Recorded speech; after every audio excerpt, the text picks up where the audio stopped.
ইরানের পারমাণবিক কর্মসূচি নিয়ে যখন বিশ্বজুড়ে উদ্বেগ, তখন এক নাটকীয় প্রস্তাব এসেছে তেহরান থেকে।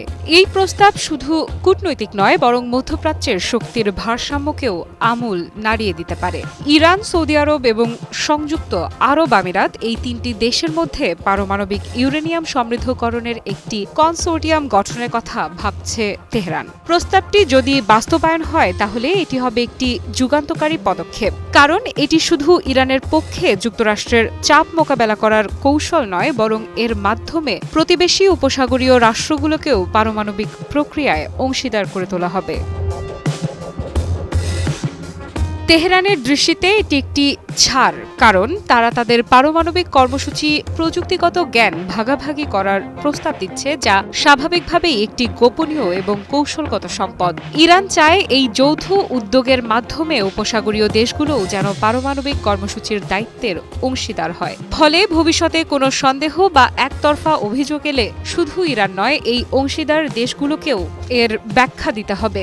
এই প্রস্তাব সরাসরি যুক্তরাষ্ট্রের সাথে আলোচনায় উপস্থাপন করা হয়েছে কিনা তা এখনো স্পষ্ট নয়। তবে জানা গেছে, ওমানের রাজধানী মাস্কাটে যুক্তরাষ্ট্রের সাথে ৩ ঘণ্টার এক সংক্ষিপ্ত বৈঠকে বিষয়টি আলোচনা করা হয়েছে।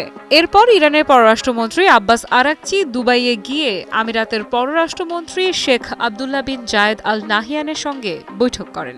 সংযুক্ত আরব আমিরাতের নিজস্ব কোনো ইউরেনিয়াম সমৃদ্ধকরণ কার্যক্রম নেই, তবে দেশটির বারাকাহ পারমাণবিক বিদ্যুৎ কেন্দ্র ইতোমধ্যেই সম্পূর্ণভাবে চালু হয়েছে এবং এটি আমিরাতের প্রায় 1/4 বিদ্যুৎ চাহিদা পূরণ করতে সক্ষম।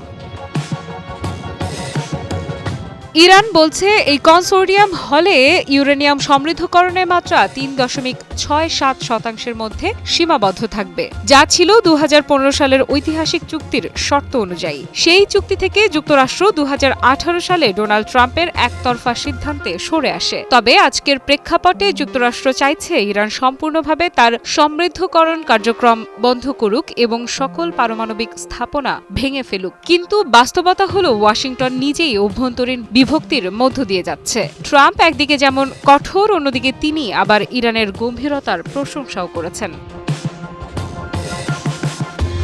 এই কনসোর্টিয়ামের প্রস্তাব একেবারে নতুন কিছু নয়। ইরানের সাবেক পারমাণবিক আলোচক সৈয়দ হুসাইন মুসাভিয়ান এবং প্রিন্সটনের পদার্থবিদ ফ্র্যাঙ্ক ভন হিপেল বহু আগেই 2023 সালের অক্টোবরে এক প্রবন্ধে এই ধারণাটি উপস্থাপন করেছিলেন। তাদের যুক্তি ছিল, যদি সৌদি আরব ও আমিরাত এই প্রকল্পের শেয়ার হোল্ডার ও অর্থদাতা হয়, তাহলে তারা শুধু প্রযুক্তিতে প্রবেশাধিকারী পাবে না, বরং পারমাণবিক কর্মসূচির স্বচ্ছতা নিশ্চিত করতেও গুরুত্বপূর্ণ ভূমিকা রাখতে পারবে। বিদেশি প্রকৌশলীদের উপস্থিতি ইরানের প্রকল্পে অতিরিক্ত নজরদারির সুযোগ করে দেবে। ফলে শুধুমাত্র আন্তর্জাতিক পরমাণু সংস্থা IAEA এর রিপোর্টের উপর নির্ভর না করে বিশ্ববাসী বাস্তব তথ্য জানতে পারবে। স্বাস্থ্যকর অল টাইম হানিকম্ব, সব সময় অল টাইম হেলদি লাইফ।